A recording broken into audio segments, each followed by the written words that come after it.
সবাইকে রমজানের মাসের শুভেচ্ছা। তো আমাদের বাসাতে আজকে কিছু ইফতারি করা হয়েছে, তো ইফতারিগুলো আপনাদের সামনে তুলে ধরা হচ্ছে। কী ধরনের ইফতারি আমরা আসলে করছি, তো সেগুলি আসলে আপনাদেরকে দেখানো হচ্ছে। সবগুলোই কম বেশি কেনাই, তো বাসার সামনে খুবই বানানো হয়, যেগুলো দেখছেন জিলাপি। তো ফলমূলের মধ্যে আমরা রেখেছি হচ্ছে শসা, বাঙ্গি বা অনেকে লালিম বলে থাকে, তারপর হচ্ছে কাঁচা বুট, আদা দিয়ে কুসরের গুড়ের শরবত, সব থেকে বড় প্রয়োজনীয় হচ্ছে খেজুর, তারপর হচ্ছে পেঁয়াজি, মাংসের কোপ্তা, এখানে হচ্ছে আলুর চপ, এখানে হচ্ছে বেগুনি, এখানে হচ্ছে বখিতা। আপনার নাম শুনেছেন কিনা জানি না, নাম তার বখিতা।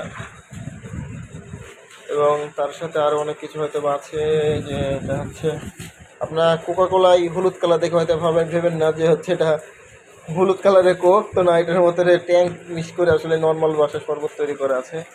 এখানে হচ্ছে নিম কিস। তো এগুলো দিয়ে আসলে আমাদের বাসায় ইফতার আজকে আয়োজন করা হয়েছে। তো এই ইফতারগুলো আজকে আমরা করবো। তো কার বাসায় কেমন কি ইফতার হচ্ছে না হচ্ছে অবশ্যই কিন্তু জানাবেন। তো আপনারা দেখতেছেন আমাদের বাসায় ইফতারিগুলো।